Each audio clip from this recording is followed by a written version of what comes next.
Good morning and welcome to the July 18th County Commission meeting. If you'd stand for the pledge, please. Allegiance to the flag of the United States of America and to the republic for which it stands, one nation under God, indivisible, with liberty and justice for all.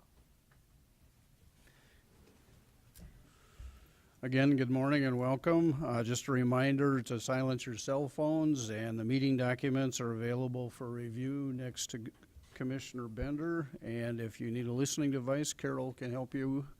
With that, we'll go to routine business. Item 1 is to consider a motion to approve the agenda. So moved. Second. We have a motion and a second to approve the agenda. All those in favor say aye. Aye.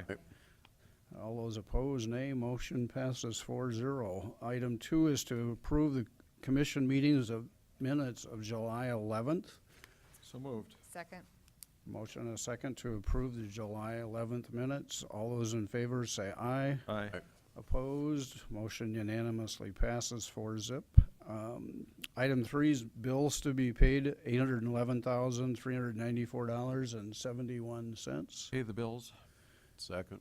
A motion and a second to pay the bills. Any comments? Mr. Chairman, I just would say again, there's some significant highway bills that make our weekly costs look larger than our routine expenses. Thank you. We have a motion and a second to approve the bill, to pay the bills. All those in favor say aye. Aye. Opposed, nay. Motion unanimously passes. Reports are all filed. They are the County Regional Juvenile Detention Center report for June, the Human Services Quarterly Client Satisfaction Survey, the Human Services 2017 Second Quarter Report, the Minnehaha County Sheriff's Report for June, Auditor's Account for the County Treasurer, and the Register of Deeds Official Statement of Revenue Collected. Does anyone have any questions or comments about those at this point? Item 5, personnel actions. To consider a motion to approve routine personnel action. I'd make that motion. Second. A motion and a second to approve the routine personnel action. All those in favor say aye. Aye. Opposed, nay. Motion unanimously passes. Item 6 is an application for abatement for veterans exemption for RDID 69-169 for $128.85. Olivia? Yes, as you said, this is for the veterans exemption for 2016 property taxes in the amount of $128.85, and the RDID number is 69169. Is there a motion to approve the veterans exemption? So moved. Second. A motion and a second to approve the exemption. All those in favor say aye. Aye. Those opposed, motion unanimously passes. Item 7 is notices and request to authorize the county auditor to publish a request for proposals for JDC food service management. Good morning. Good morning. Amy Gravett, Juvenile Detention Center. As part of the federal student lunch program, every 6th year we need to RFP for our services. We're in that year right now. Request your authorization to publish the RFP and begin the process. Okay. Is there a motion to publish that proposal? So moved. Second. A motion and a second to publish the request for proposals for JDC's food service management. All those in favor say aye. Aye. Aye. Opposed, nay. Motion unanimously passes. Thanks, Jamie. Item 8 is the first reading to authorize the county auditor to publish a notice of public hearing on August 15th at 9 a.m. at the county commission meeting for the adoption of the 2017 floodplain management ordinance. Good morning, Kevin. Kevin Hookman, County Planning Department. As you noted, this was the floodplain management ordinance. FEMA has issued 3 new flood insurance rate maps for Minnehaha County and a few more for Lincoln County for the 9 Mile Creek watershed. These maps must be adopted by October 5th of 2017, so this is the beginning of the process, so it takes some time before it's effective. FEMA and the South Dakota Office of Emergency Management has reviewed our ordinance and made a few slight changes, but other than that, This is to publish the notice of hearing, and it's the first reading. So, Any questions of Kevin? It's a massive stack of paper. Kevin, I'm just curious, the people that are affected by these changes in this map, how are they being notified? with as far as I know, it's with everybody else with the newspaper. If you look at the maps, I can pull it up here.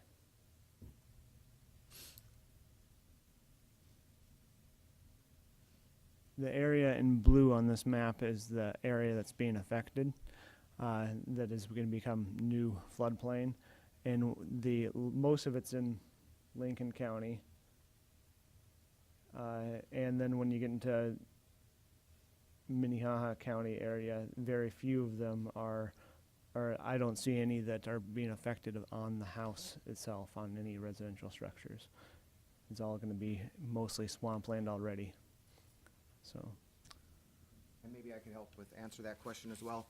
There's been at least 2 public open houses. One was at the elementary school that's down there. I'm not sure which the name of it is, but we've had several public open houses. They were very well attended. Several hundred people showed up to the public open house I went to at the elementary school that was down there. The city, Jeff Schmidt and the city have notified all of the property owners within the city, Lincoln, and that included the portions of the city in Lincoln County and Minnehaha County. But as you can see on the map, and as Kevin pointed out, we have no residential structures that are impacted in the county. It's just one section of land that you see there, and it's just agricultural land. There are no buildings that are affected. Just a quick question. Yeah, go ahead. You know, we always seem to have issues with the renter area. Yeah. Have they been notified of the changes of the map? This does not impact renter at all. Okay. This is only one section, about 160 acres, the very southwest part of the county. And if you recall, back in January or February, we readopted this ordinance once before. That's when the changes to renter took place, and they were all notified. We had, once again, several public open houses at the library, and notices were sent out to those people through the city and the county. Thank you. Commissioner Karski? You mentioned 9 Mile Creek. Where's 9 Mile Creek? Is it on that map, or was it at one time? I don't believe it is on this map, as I believe it's all in Lincoln County. Okay. This is large blob yeah. up on the north is the headwaters of the 9 Mile Creek. Ah, Basically okay. a slough. So it's a low area. That's the start of 9 Mile Creek. It flows down through by T, I guess, and hooks up with the Big Sioux River south of Harrisburg. Is There that the we go. blue blob or the green blob? The blue blob. The blue blob. is the 9 Mile Creek. And you may recall, we've had several large flooding events where we've had like 5-6 inch rains. And, oops, I just moved this. Sorry. You can see that there are a couple of very large retaining basins that are in the city, right there. Those have experienced flooding, and that's sort of what prompted the whole restudy of this area. And you probably recall this from your days as a city councilor and Gerald as well. But that's in Lincoln County. But the water, I guess, came up into the basements or close to the basements of these homes. So it prompted a restudy of the area. It doesn't really impact the county.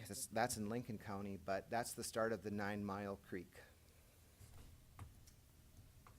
Other questions for Kevin? I'd go ahead and make a motion then to authorize the auditor to publish notice of public hearing. Second. Thank you. We have a motion and a second to publish that notice. All those in favor say aye. Aye. Aye. Those opposed, nay. Motion unanimously passes.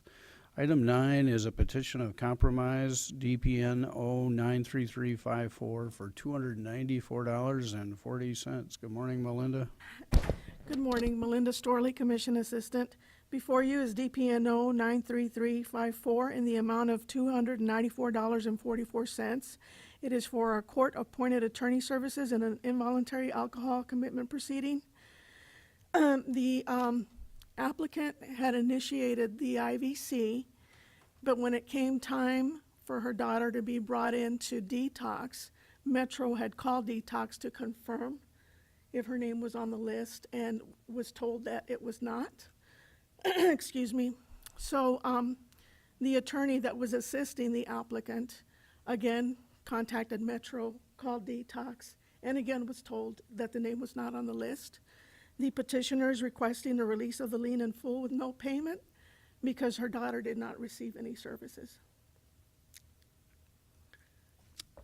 This is an unusual case. I'm assuming that there is not anyone here representing that. No, that party? was a very difficult period for the family and for the daughter. And because of the way everything turned out, they're still going through a lot of difficulties at this time, and she just didn't want to come and present. Understood. Commissioner Karski?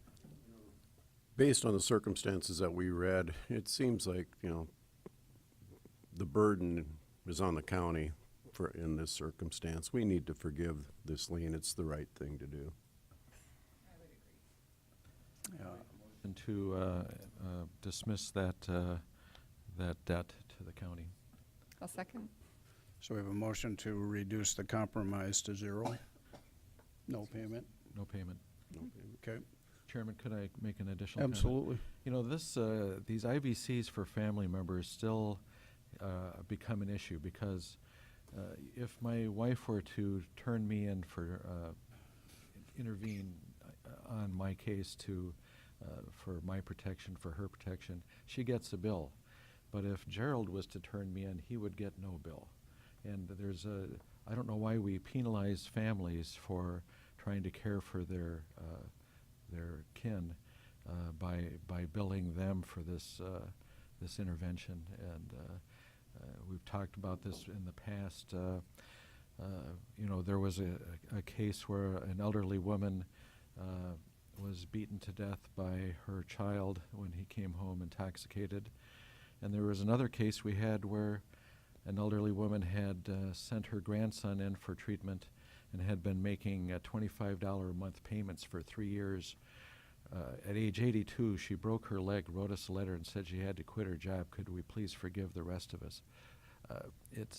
This type of thing is a pretty intimate thing that I think is for the good of the family, and I don't know why the family should be penalized. That's just my editorial comment. Any other comments? We have a motion and a second to reduce the compromise of lien or settle the compromise of lien for zero payment. All those in favor say aye. Aye. Those opposed, nay. Motion unanimously passes. Well, thank you very much. Thank you, Melinda. Now's the time for opportunities for public comment. If anyone would like to make a public comment about anything that's not on the agenda, we would be happy to hear that. No one's moving, so we'll go to item 10, which is a public hearing to consider application for special events on sale liquor license for Prairie Pasta Inc. at the Blue Haven Barn. Olivia. Yes, Prairie Pasta Inc. submitted the on-sale special event liquor license to the auditor's office for an event on August 5th, 2017. It is a wedding at Blue Haven Barn, and I have received no concerns or objections from the Sheriff's Department, State's Attorney's Office, or Planning and Zoning. Thank you. Any questions for Olivia? I'd make a motion to approve that special on-sale liquor license. Second. We have a motion and a second to approve the special event liquor license. Yep, and it is a public hearing, so we will take any other input. No other input. All those in favor of the approval, say aye. Aye. All those opposed, nay. Motion unanimously passes. Item 11 is to consider a motion to approve and consume and blend alcohol beverage license for an event on August 19th at the Mary Jo Wagner Arboretum. I said that right today. It's Wagner. Wagner in trouble with? Oh. There's always something. Is any questions about that or a motion? I make a motion to approve. Second. We have a motion to approve the beverage license. All those in favor say aye. Aye. All those opposed, nay. Motion unanimously passes. Congratulations. Thanks for coming. Item 12 is to brief the county commission on the alcohol compliance check. Captain Jason Gearman. Did I get your name right this time, Jason? Got it. I'm Not on a Joe, not curve Joe. today. Captain Jason Gearman, I'm with the Sheriff's Office. Commissioner Barth had requested we come over and talk about the awful compliance checks that we did. It was a rough day for Minnehaha County in this respect, but I can speak in general terms because obviously the cases are still pending, but what we generally do in these cases is we have a underage buyer go in and they're instructed specifically what to do. They're generally on a script that we give them. And they have their ID. We send them in with their ID, and if they're asked a question, they're supposed to give their specific age. And the IDs say that they're under 21, and as the ID actually says this person is under age of 21 years old. So basically what we did on the 12th is we conducted a compliance check with a couple different informants and a couple different groups of detectives, and we went out to 62 businesses were checked and 8 failed.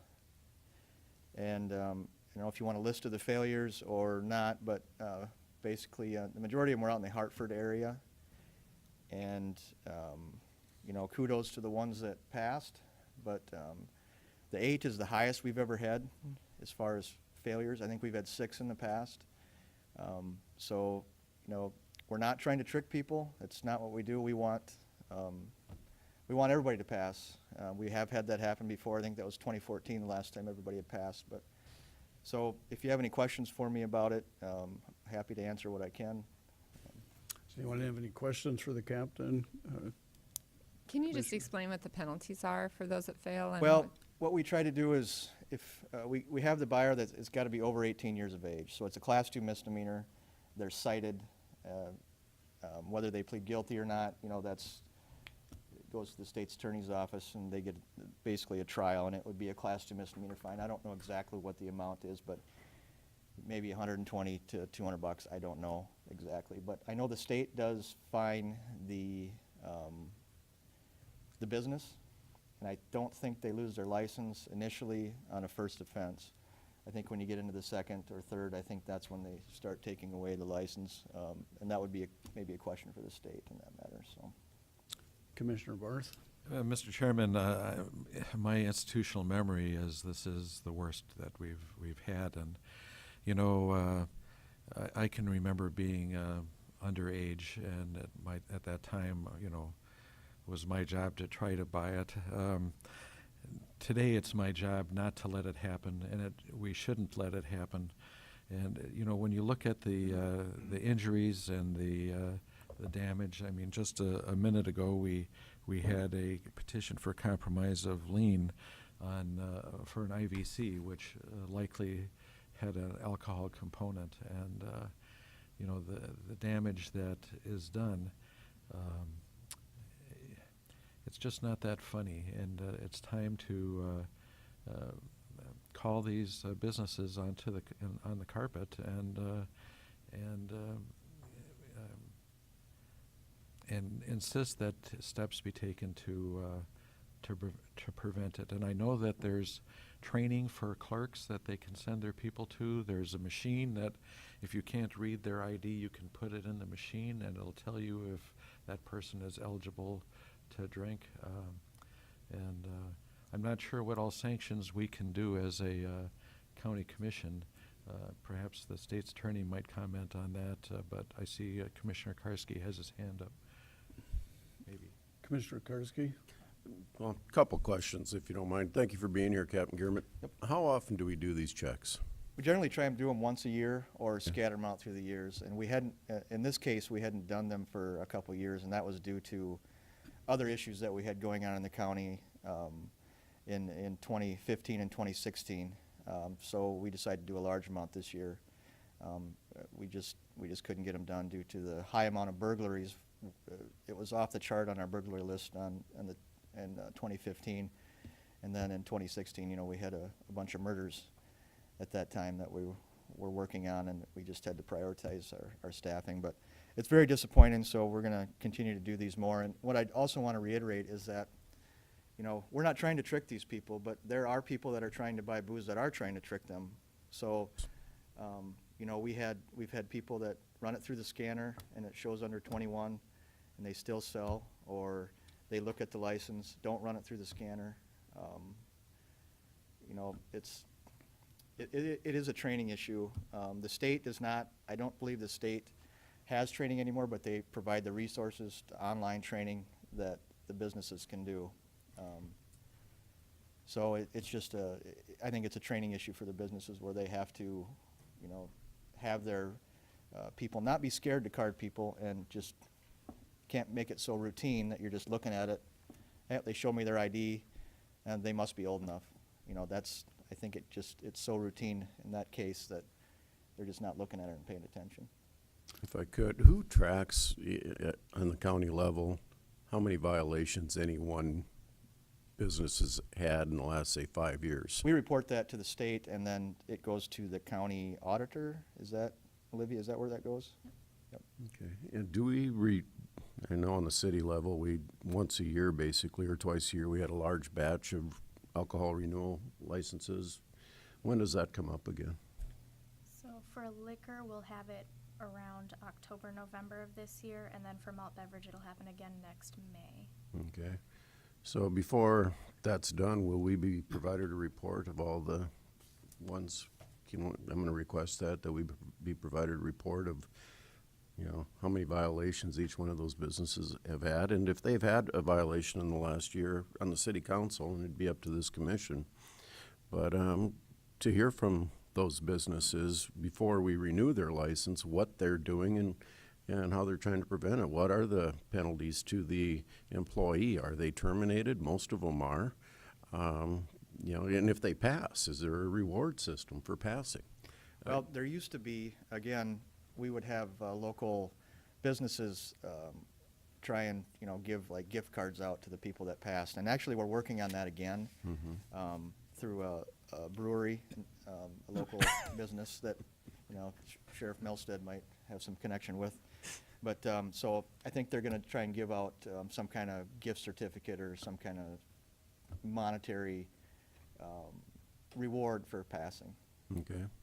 It's just my thought, and, you know, putting it out there, that we do take a hard look at those. And, you know, going back to the question of Commissioner Barth to State's Attorney, what are our rights, or as a commission, what can we do or can't do when it comes to that?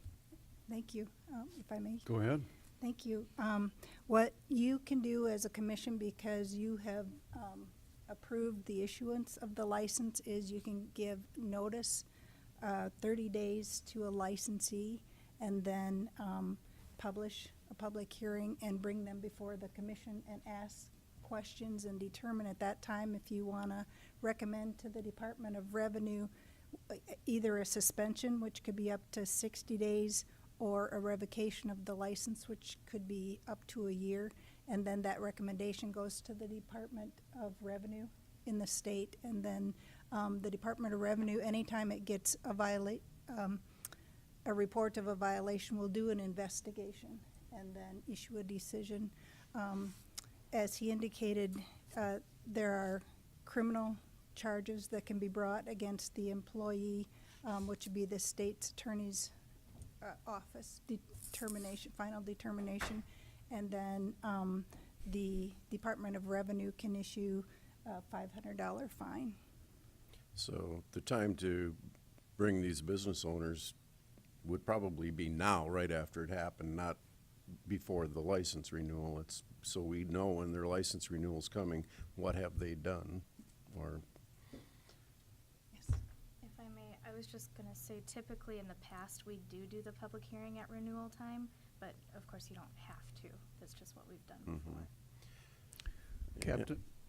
Captain, is there an acknowledgement when the licensee does the online training that we get a copy of or you get a copy of that says that they have done this or hired a new employee that needs to No, go I don't even know through? if there's a requirement that they have to. I think it's just a, a policy that they may have enacted where, they have to use the machine, you have to take the class before you can sell.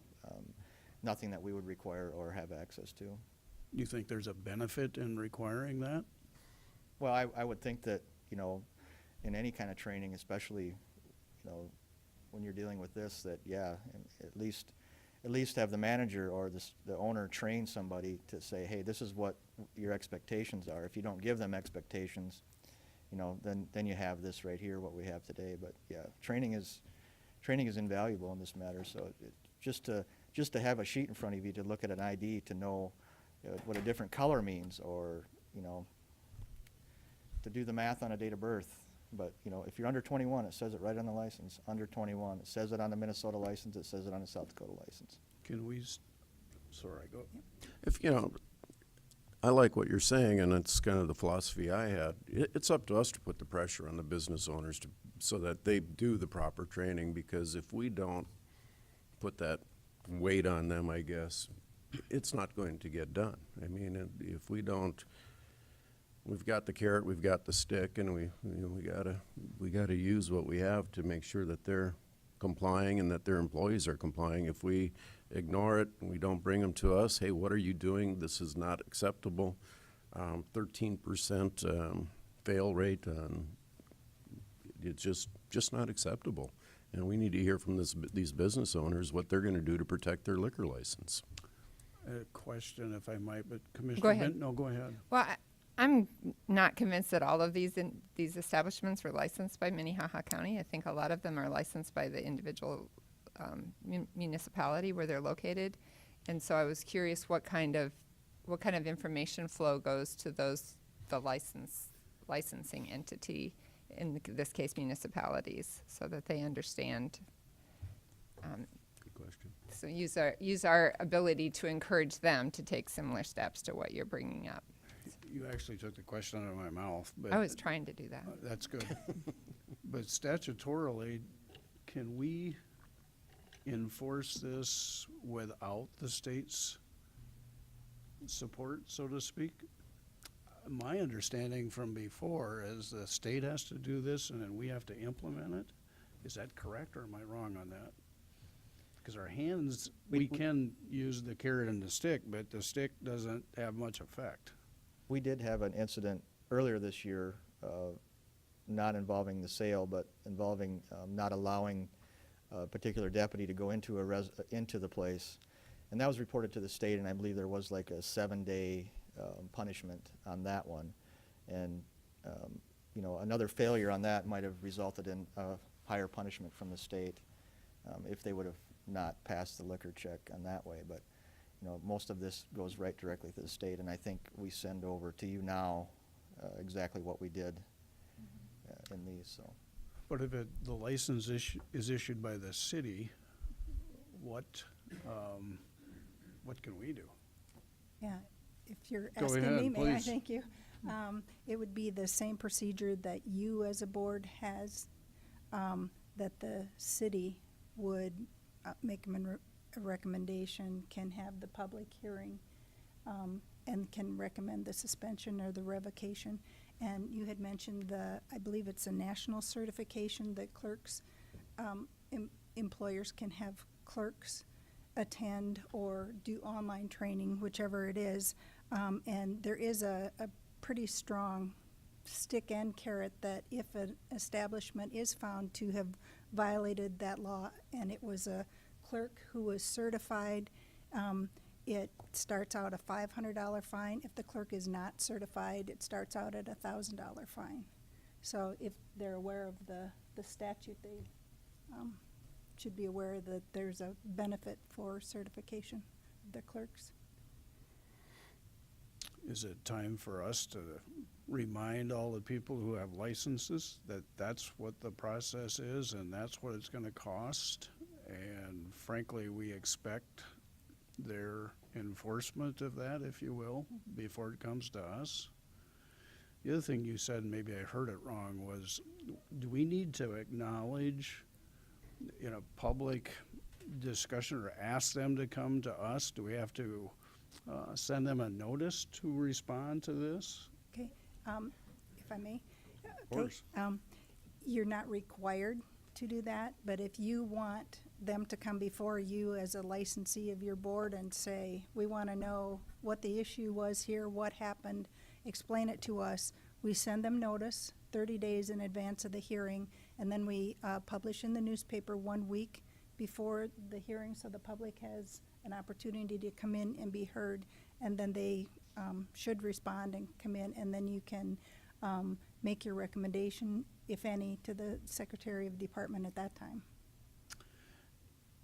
It's my perspective at this point, I guess, and you certainly can chime in, but we're gonna pay for this regardless. I mean, it's one of those deals where if we don't help with the training process and require it and frankly bring individuals to a public conversation, we're eventually gonna end up with an accident, or we're gonna end up with some negative effect that maybe we could have prevented by being a little more strict. And we all know we got a huge problem with drinking and underage drinking currently, when it's been going on for a long time. And if we don't start doing something that enforces that responsibility, I think it's not gonna go away.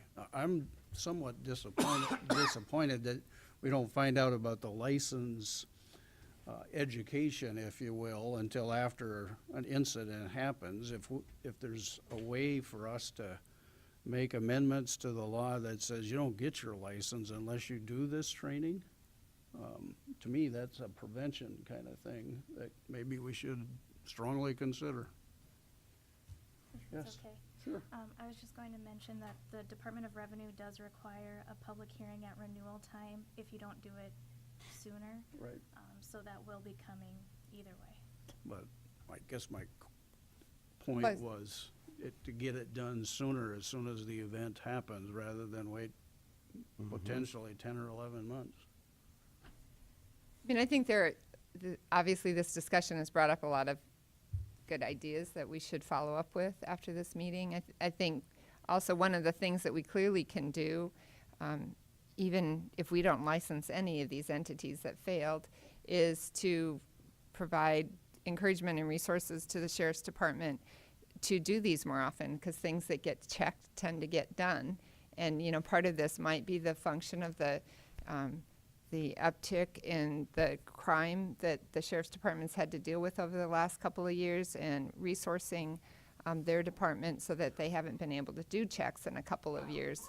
And, you know, things that don't get checked do tend to fall to the bottom of the to-do list. So that's another thing that we have power to do, I think, to try to keep compliance in check. Captain, do you know if any of the people that are listed, if this is their second or third violation? I don't know if that goes by a year or what it is, but I'm not aware that there's multiple violations. Okay. I think there's one person that maybe owns 2 bars that had separate violations, but not on this check, but. Mr. Chairman? Yes, sir. You know, the reward program where we give a gift certificate to the ones that successfully pass the compliance check, in the past couple of years, things have been so successful that it was costing too much money to keep handing out these things, and I think that that's fallen off a bit, that the rewards, because, you know, everybody was passing, and so it's one of these times, I think, where we have to pull up our socks and go after it again here. And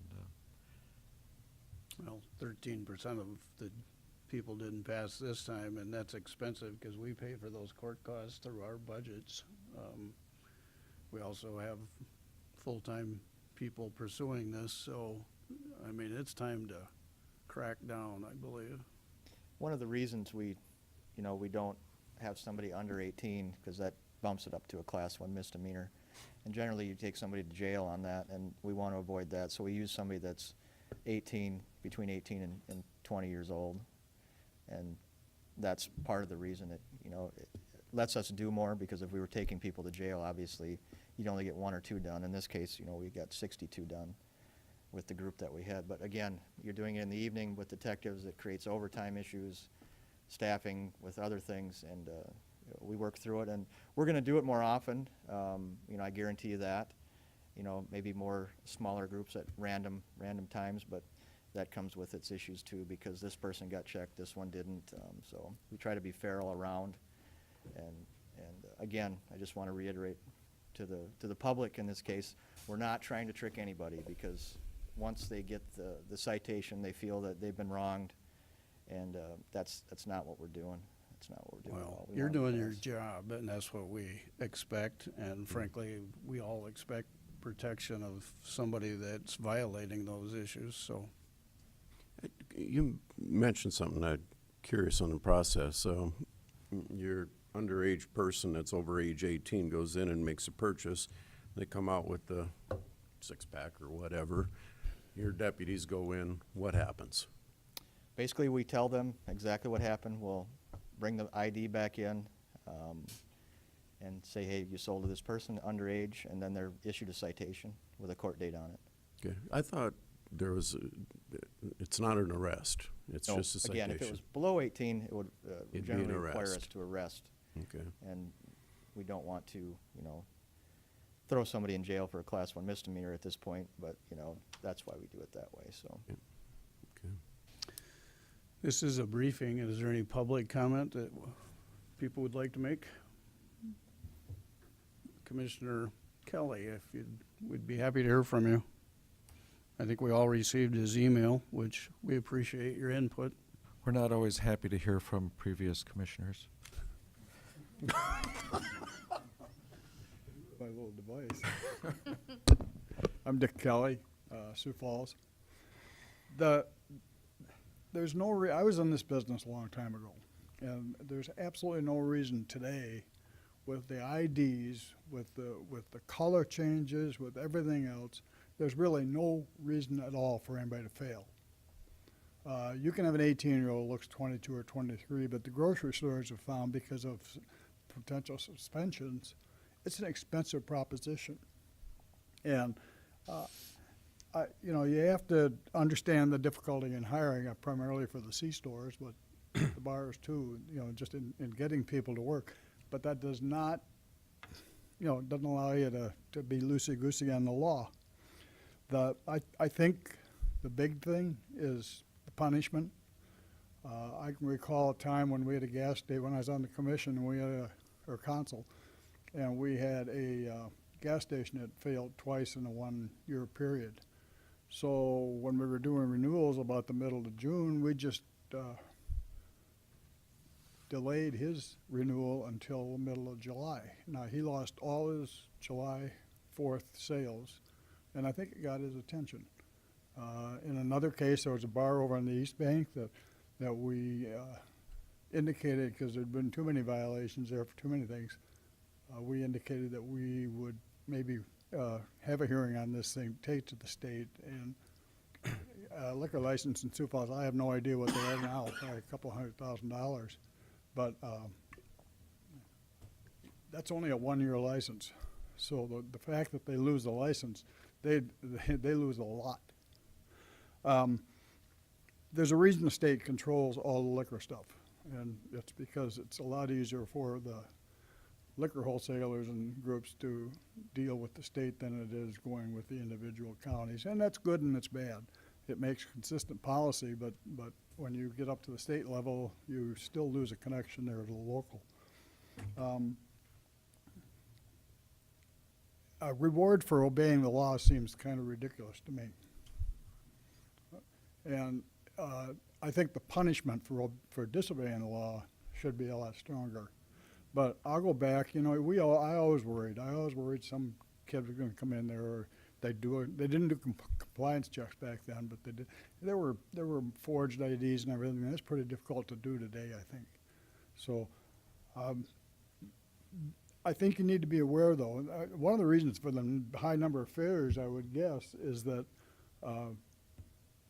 64 compliance checks, or 62, is that's a lot of checks, and there'd been that 2-year gap. I think the industry kind of understands, you know, when they get lax on that, and there hasn't been any compliance checks. I think the industry knows it and gets a little bit looser.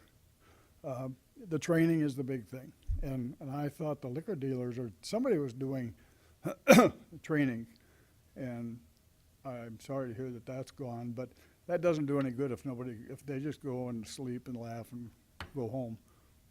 I think the possibility of knowing or you know, a greater fine for one who's certified versus not certified is good. But I think you need to be aware when you're doing the sheriff's budget, if this is a major concern to the commission, and it should be, that you've got to authorize in his budget the ability to carry out this function.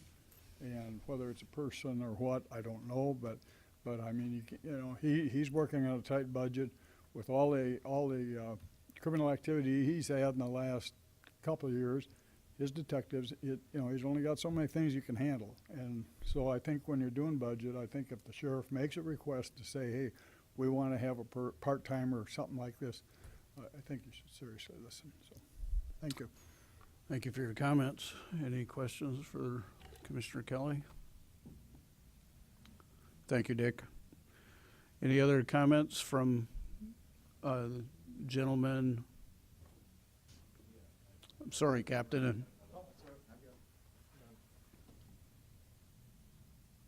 Hi, good morning. My name's Matt Walls. I'm here as a public citizen, and this is an issue that is near and dear to my heart. I also work in the treatment and addiction field. I have for the past 17 years, and one of the things that I do is I work with adolescents and teens, who many of whom have a substance use disorder. This is important for a lot of different reasons. One thing that you should know is that compliance checks are one way, or are one mechanism that you have, but one thing that you should know from Prairie View Prevention, they have a stat that 25% of all alcohol consumed in South Dakota, or 25% of all the alcohol sold in South Dakota, is consumed by underage individuals. 25% is a lot of booze. So I think compliance checks are a great tool that you have at your disposal to help keep those businesses in check. And some of that alcohol is also stolen from businesses who like to keep it near the door by adolescents. But some things that you should know is that I believe the responsible server training, if you have the jurisdiction to implement that as a requirement to licensure, that would be a good step. Responsible server training, I believe, is $30 per individual, which is pretty cheap, especially considering some of the fines and the benefits to that. If you do have the jurisdiction to increase fines and penalties, as a private citizen, I would certainly encourage you to do that. Is there a requirement, and I don't know, I don't believe so, but is there a requirement for folks who are selling alcohol on sale or off sale to be 21 themselves? If you've got underage individuals taking IDs who are untrained, are they more likely to sell to other underage individuals? And again, one of the things that we hear again and again from the alcohol industry is drink responsibly. I will say that responsible drinking starts with responsible selling. And I think businesses owe it to their customers, owe it to taxpayers, owe it to the folks who issue licenses to sell responsibly and with integrity. And again, I don't believe in discouraging good business or responsible business, but I do believe in helping mitigate against bad retail actors and folks who are selling irresponsibly. So thank you for all you do. I appreciate it. Matt, thank you for coming. We do, for the record, need your address, if you would, please. 44001 South Lewis Avenue in Sioux Falls. I live just down the street from you. I know who he is.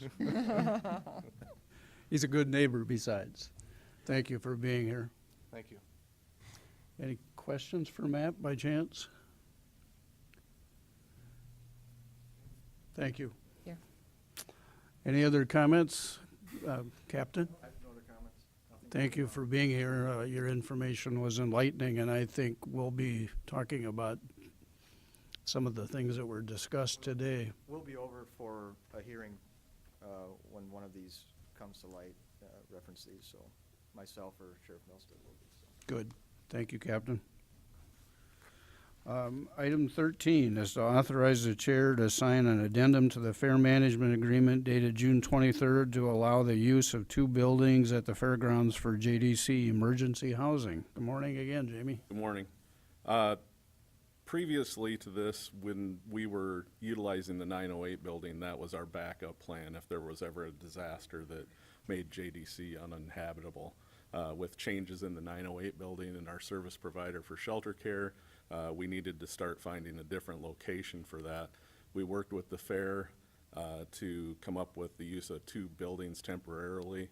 Our plan would be to get moved out there, work with the courts and get who we can home, and move kids to other juvenile detention facilities in the state if necessary, and last resort use part of the jail, which we know is always full and would be a big inconvenience. So at first, Kirsten believed that we were okay within the original contract with the fair. The fair wanted something more in writing, so Kirsten developed the language that is in this agreement to the addendum. They've signed it and agreed to it. I'd ask you to sign it as well. Any questions of Jamie? Make a motion to have authorize you to sign this, Mr. Chairman. Jamie, my only question is if you had individuals in JDC that were under secure lockdown, so to speak, those obviously may be treated differently. We would probably look for the most severe cases to actually go straight to the jail with them. But if all possible, we'd like to try to control them with our staff at the fairgrounds or getting them straight to another detention facility within the state. But our first stop immediately would be at the fairgrounds and moving people as fast as we can after that. Sure. I'll second the motion. Thank you. I jumped ahead too quick. We have a motion and a second to approve that fair management agreement with JDC Emergency Housing. All those in favor say aye. Aye. Those opposed, nay. Motion unanimously passes. Thank you. Thanks. Item 14 is to authorize the chair to sign a construction change order to add 1 mile to the 11.8 mil and overlay project under contract with Bituminous Paving, Inc. Morning, DJ. Commissioners. DJ Boothie, Highway Superintendent. We have our mill and overlay project this year, like we have every year.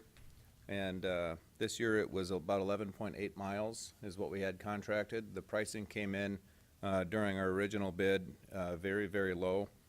We were basically close to the lowest, but the second lowest that we've been in the last 5 years. The installed price for our asphalt is literally what we're paying for asphalt when we go do our own paving. And so it's a very good price. We're hoping to be able to add 1 mile to the project, and that's what this change order authorizes. This change order is required to be approved by the commission and signed by the commission chairman. So the mile that we're hoping to add is just west of Garrettson, where State Highway 11 takes an eastward turn, and we have 1 mile going from that corner point north that we would like to add to the overlay project. So if you have any other questions, I can answer them now. Otherwise, ask for your approval of the change order. Questions for DJ? Mr. Chairman, I'm obviously going to vote for this, but I would ask you, DJ, if it's maybe we should do more since the prices are low. So there's a catch-22 at that. We agree with you, Commissioner. We would like to do as much as possible. If you remember when I talk about the right treatment at the right time, we tried to identify any roads in that general vicinity that the contractor is working in that required an overlay, and we just weren't able to justify the expense, and they're not going to be willing to haul at this price several miles to a different part of the county necessarily. So this is the 1 mile that we were able to justify adding. We certainly would have done more if we could have. Thank you, and I will make that motion to approve. Okay. We have a motion to approve the change order for the additional mile of overlay. All those in favor say aye. Aye. Those opposed, nay. Motion unanimously passes. Item 15 is to authorize the chair to sign an agreement between Minnehaha County and JSA engineers and land surveyors for professional services to conduct preliminary engineering and final design for the replacement structure number 50-032-060. Commissioners, this structure is a short bridge. It's an existing 24-foot bridge on a township road just a couple miles south of the Buffalo Trading Post up on the northwest part of the county. And right now, it was built in 1930. It's got a federal sufficiency rating of 38. It's currently posted for reduced load limits of 9 tons for a single unit and 16 tons for a combination unit. It rates pretty high in our prioritization for needing replacement. The ADT on this township road is only 30, and so this is an item that we've debated back and forth in the department through the administration, and then also had many conversations with the commission. But we are recommending this one for replacement and have selected JSA to do the design for this project. It will be likely a box culvert that is selected for replacement structure, and if you have any questions, I can answer them now. Any questions for DJ? Commissioner Karski? What's going to be the final cost of this whole project, EJ? I don't have an estimated cost from the consultant. They haven't gotten into their work yet. From what our budgetary standpoint is looking like, I think that we're maybe $300,000 to $400,000 for the box culvert. 400 plus the 60, or I would think that 400. I think we're going to be a lot closer to 300,000. I think 400 will include the 60. Okay. And we're planning on bidding this in the winter time, hopefully, and for construction in 2018. And so we should get very good bids. Is this a township road or? It is a township road, yes. It is a town, and the county's responsible for the bridges on the township roads? Anything that's defined as a structure on a township road, the county would be responsible for, and a structure is dependent on the length. If it's over 20 feet in length, then it would be defined as a structure. Okay. And I know the commission, before I was here, has had the discussions, when do you not, or for 30 cars a day, does it really justify that type of money? That discussion was had specifically on this structure? We debated on every single structure on our township roads. Our township roads, the daily traffic ranges from less than 10, literally 5 to 6 cars a day, up to maybe a couple hundred on a really frequently traveled road. We've got a couple township roads that are up in the 500 or 600, but that's only 1 or 2 miles on the entire township system. The discussion that we've had before is really centered around the history of our transportation network, and our forefathers have built a great sectionalized grid network for our transportation system, and it works really well for our farming communities. If we elected to stop replacing these bridges, we would have a lot of township roads that wouldn't go through. About 2/3 of our 200 or so bridges are on the township system, and so if we started taking everyone that's less than 30 or 40 ADT off of the network, that would really create a sectionalized transportation network that would be difficult to navigate, and ultimately I think would have a pretty significant impact on our economy. And other question or comment? Well, I know, DJ, you brought a very impressive looking big chart. Is that the chart for bridges over there? So, yes, we had a quick conversation last week about the process that we do prioritization for our bridge replacements and our bridge maintenance. And we try to summarize a whole bunch of data into a spreadsheet that is easy to navigate and easy to pick important facts out of. And so I just brought an example, a PDF of what we look at when we're prioritizing our projects. And you can see this one is sorted by this federal sufficiency rating, which is one of the parameters that we look at. And a lot of the bridges that rate poor are all on the township system right now, because the last several years, we've really focused on our county highway system. And so it just so happens that a lot of the ones that we're looking at replacing in the 5-year plan, they are located on the township system. Go ahead. As you said, we can see, but I can't see those Right. from here. In fact, I can't see them when they're only a foot and a half away from it. Is there a way you can send us that PDF so that we can look at that? And I think it's important for the commission to continue to look at the rankings and when they are going to come up in the process of being either rebuilt or completely remodeled, if you will. Not only from a bridge structure, but also for what highway projects we're doing next, what miles of roads that we're doing, the anticipated cost, and the annual appropriations that we're going to need. I think it's important for us when we get those questions and are brought additional opportunities, if you will, that we know where the priorities are on those. So if we could get not only that in a readable format, if we could get those worksheets, that would be great. Okay, yeah, we prepared project data sheets for every single project in our 5-year plan that's included in our long-range plan. So we can certainly send those over to you guys. Please. Any other questions for DJ?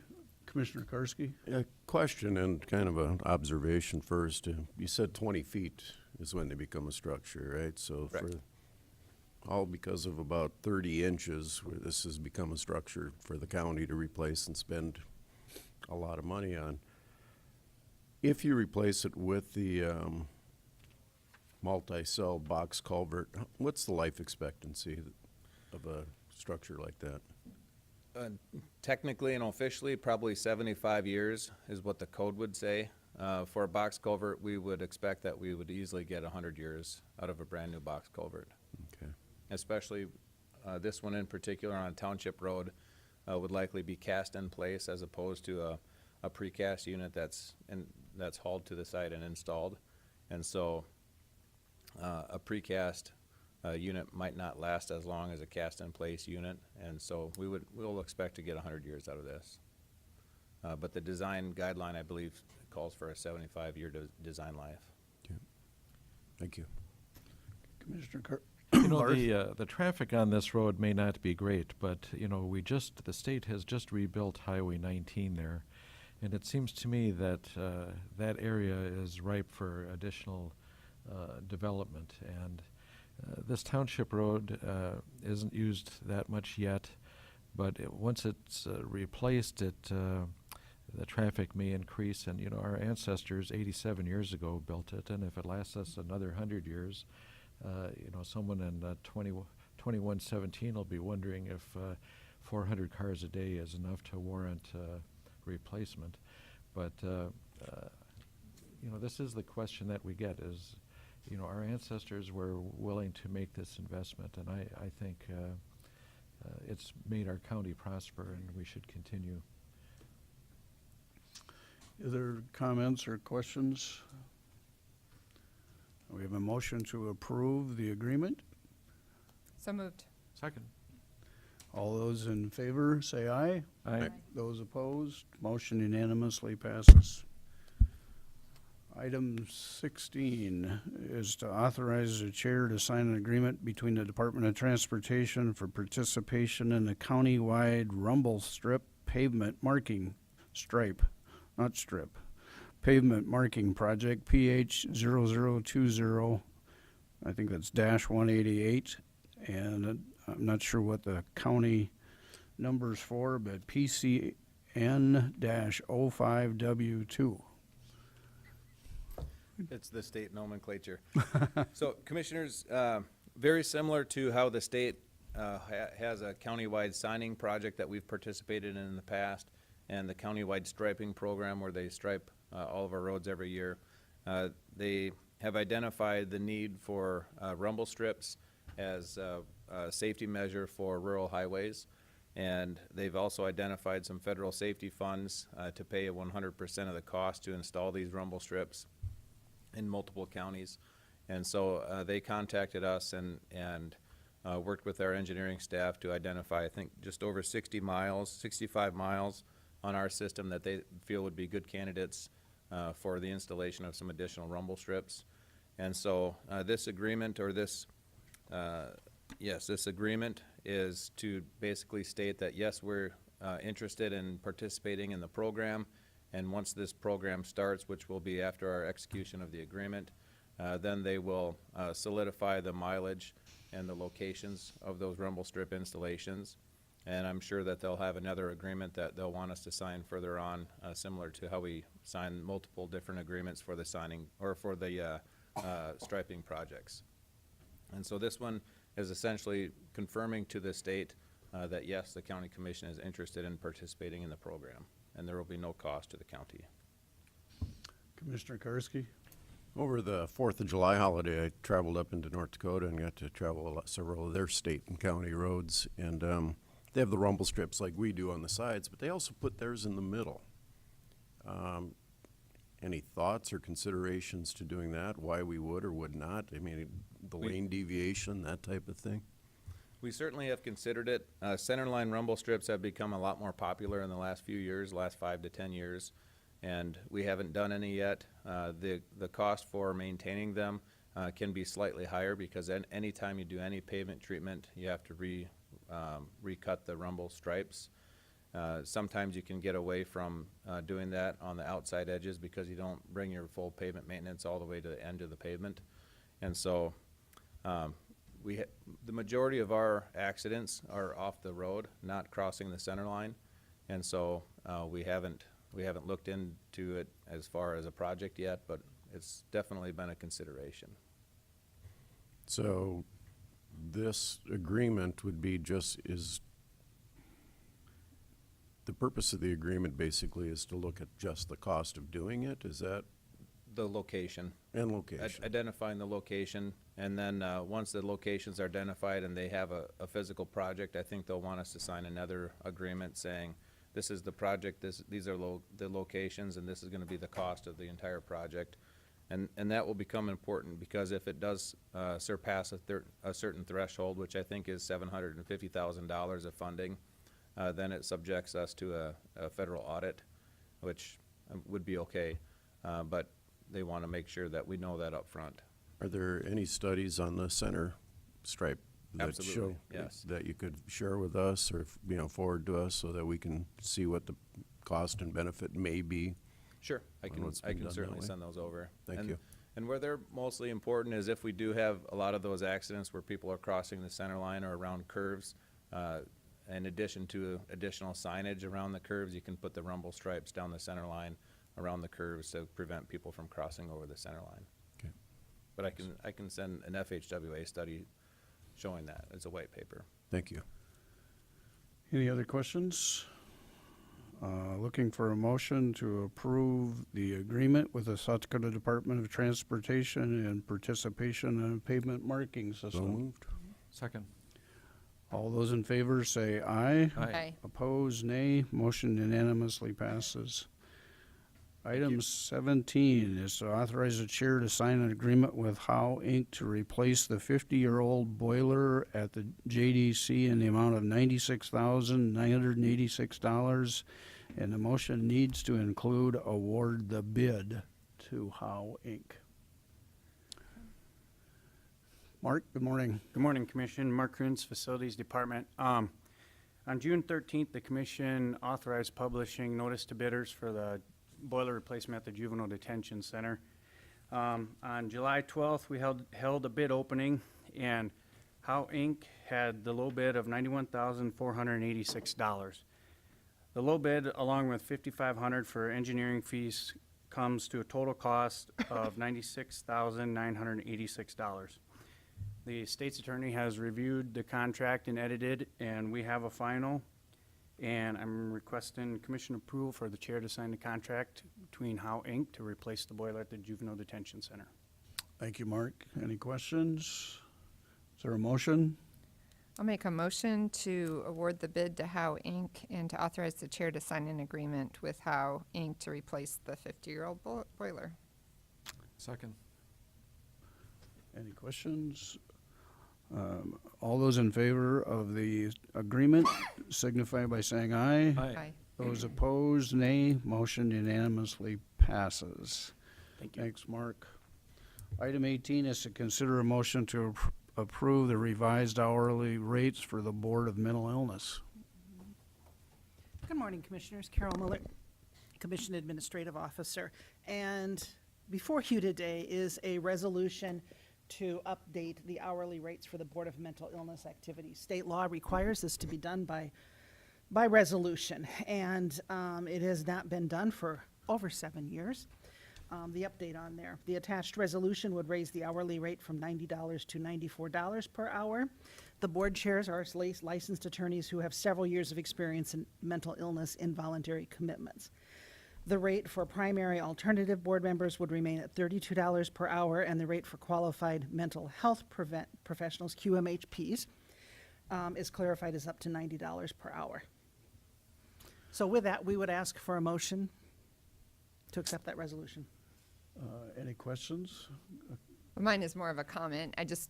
This came up during budgeting, and Jim Oste was actually very cooperative during that process where he sat down with Carol. They were able to really look hard at his budget and cut out almost $185,000, I think. But it also came up the fact that this had not been looked at and revisited in a long time, and I'd be strongly in support of doing this. It's out of fairness, if nothing else. That doesn't mean you haven't been cooperative in the past, Jim. It's just you were more cooperative this time. Commissioner Karski? How do we determine the rate? I mean, do we use a market analysis? For the board chair, that happens to be the rate that the courts, the state courts have set for private attorneys. Okay. It is the court-appointed counsel fee rate in South Dakota at the present time, which for several years has been going up $2 per year, somehow connected in part to the increased cost of living as found by our Supreme Court. So the purpose of this basically is to do what the state says we have to do? Well, no, it's to fix the inequity of being paid less than standard court-appointed counsel fee rates. In effective January 1 of 2008, my predecessor persuaded the commission to go with $90 an hour for the primary chair and $85 an hour for the assistant chairs. 9 years later now, that puts everybody, the assistant chairs are $9 less an hour than court-appointed counsel rates. That's not fair to them, given their dedication and their commitment and experience. So it was necessary to bring it up to that bottom rate. I still support the notion that chairs ought to be paid more than that minimum rate, but I understand the budgetary straits you find yourselves in, so. You do need to identify yourself and give us your address. My name is Jim Oste. I'm the chair of the County Board of Mental Illness, and my address is 6520 West 5th Street here in Sioux Falls, Minnehaha County. Thank you, Jim. And thank you for your help with the budget. Yep, thank you. Motion? I'd make a motion to approve. Second. A motion and a second to approve the revised hourly rates for the Board of Mental Illness. All those in favor say aye. Aye. Those opposed, motion unanimously passes. Item 19 is to consider a motion to adopt the fiscal year 2018 provisional budget for Minnehaha County. Good Carol morning, Muller. Commissioners. This is the moment you've all been waiting for, is the adoption of the fiscal year 18 Minnehaha County provisional budget. The provisional budget stands at $128,418,833.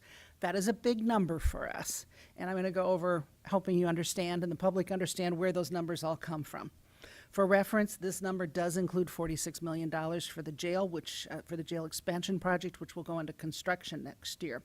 Without the jail expansion project, the total would be $82.4 million as compared to fiscal year 17 provisional budget at $82.5 million. So the fiscal year 18 budget challenges included and reflected restricted funding opportunities from the state, and increasing workload for public safety due to alcohol and drugs, and an environment that provides competition for quality employees. When you started this process in early June, you had a cash applied number of $7.9 million, which was higher than what the budget would want to absorb at that time. So you diligently reviewed budgets to reduce this request. Of that total budget of $128.4 million, the general fund is at $55.8 million, which is an increase of 2% over the provisional budget from 2017. The highway fund is $13.8 million, which is a decrease of 19%. And this, as I said, includes the $46 million for the jail expansion and the associated parking costs. The general fund cash applied stands at $4,507,488. Regarding opt-out dollars that you'll be accessing for next year, in 2015, the commission approved a $3.5 million opt-out, of which $1.5 million was accessed in that year, or for fiscal year 16, and fiscal year 17. For fiscal year 18, an additional opt-out of $1.4 million will be utilized for a total of $2.9 million of the $3.5 million. $600,000 of that 2015 opt-out of $3.5 million will still be available. You had a total of 24 county funded full-time positions being requested. There were 7 new positions that are included in the provisional budget: 1 appraiser in equalization, a caseworker in human services, 2 positions in pretrial, 1 position in the treasurer's office, 1 deputy sheriff, and 1 correctional officer. Both of these are within the sheriff's department. In addition, 3 positions that were grant funded in the state's attorney's office moved to permanent positions. And during this calendar year, the commission approved 6 additional correctional officers and 3 additional staff for the state's attorney's office. This was in response to jail growth and Marcy's Law. And both of these you will see probably come up again this year because they will require budget supplements as these were out of cycle approvals that you did. Those positions were all included in the fiscal year 18 budget. For comparison, the fiscal year 18 budget includes a total of 19 additional county funded positions as compared to fiscal year 17, of which 74% are either in state's attorney's office or under the sheriff. Revenue growth, we will talk about where the money comes from and where those additional dollars come from. The CPI adjustment that the state allows is adjustment of 1%, which means an additional $306,000. The growth adds 2.84%, which adds $871,000. In comparison, last year the provisional budget had growth at 3% or $893,000. So very similar numbers. You do have a public hearing on this coming up. This will be the Tuesday after Labor Day, as state law prescribes. And at that point, you'll get this budget back at you with just a few updates with things that we know. We'll go through and do salary updates of anything that has changed during this particular period of time. So we will bring that back to you, and you will be needing to pass a final budget by the end of September. Thank you, Carol. Any comments? Commissioner Kursky?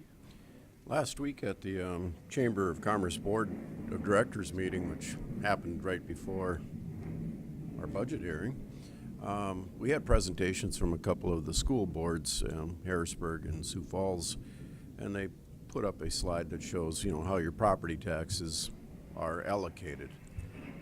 Wait for the airplanes to quit flying over so you can hear me.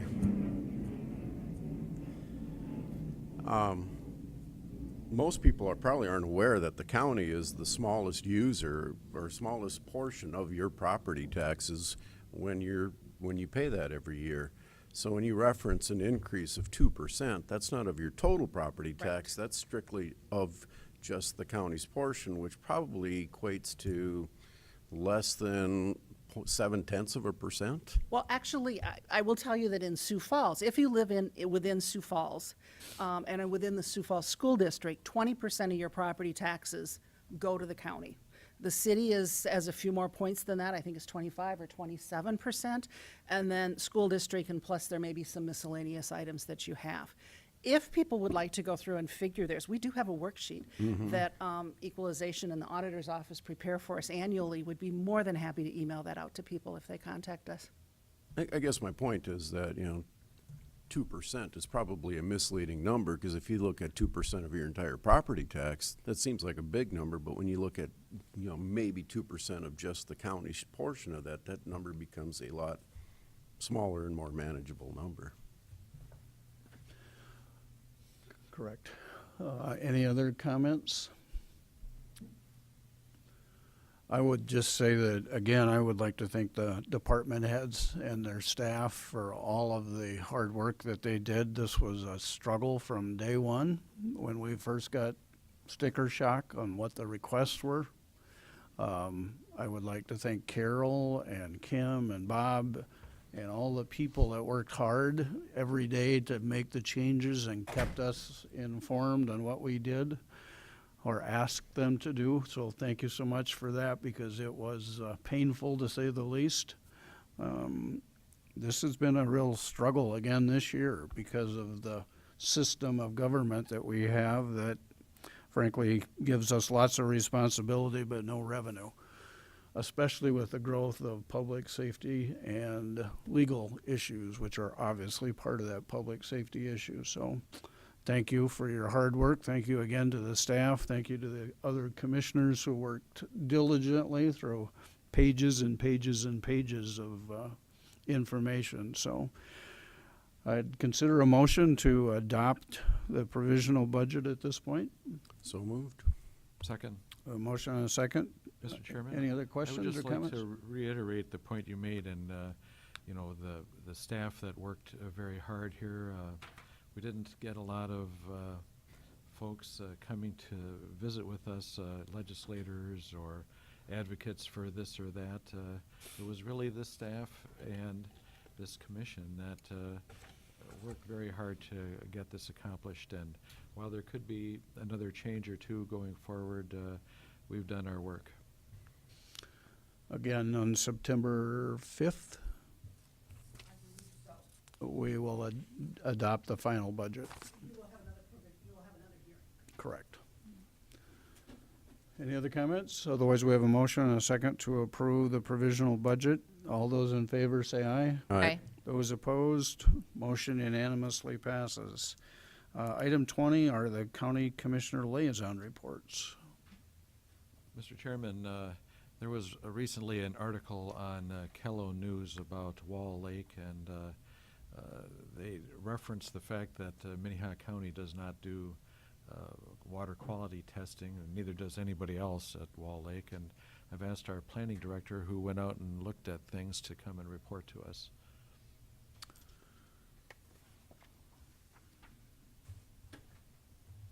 Good morning, Scott Anderson, Planning Director.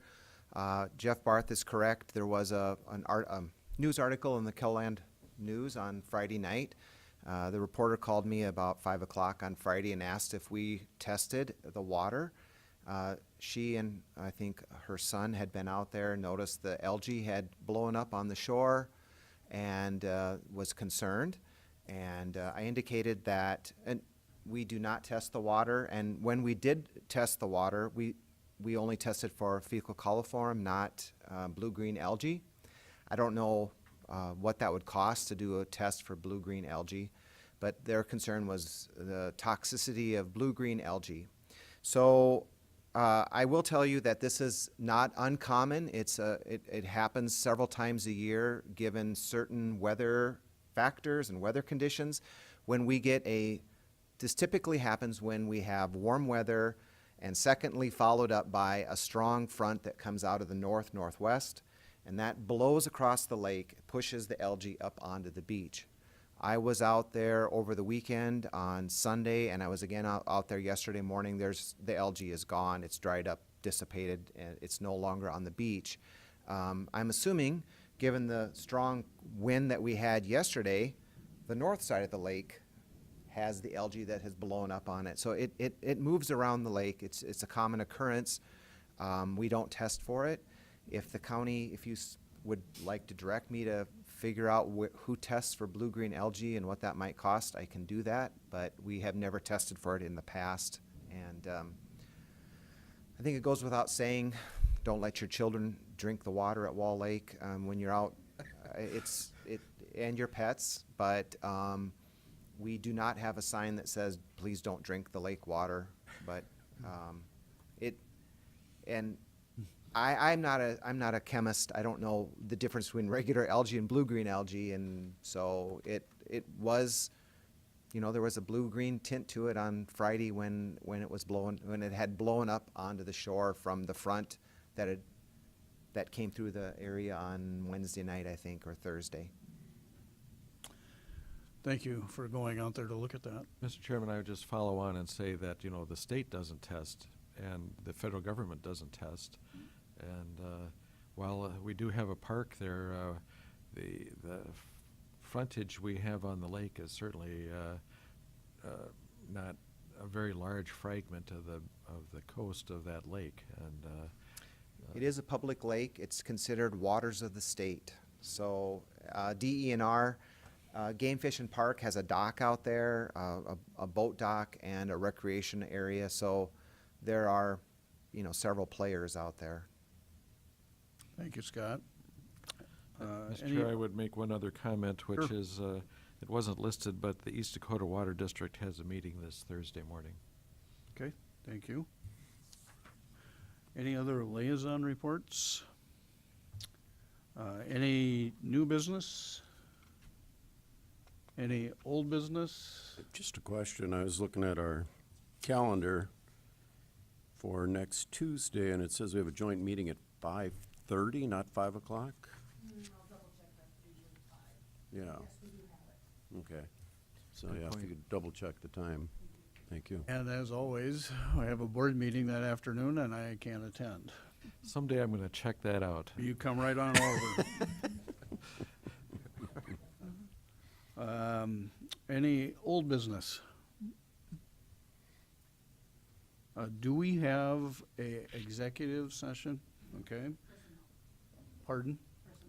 And it's I'd not move for all adjournment three of into those. executive session for personnel. Second? Motion and a second for a executive session for personnel-related issues. All those in favor say aye. Aye. Those opposed, motion unanimously passes. Motion to adjourn into exec. So moved. So, second. All those in favor say aye. Aye. Those opposed, nay. Motion unanimously passes.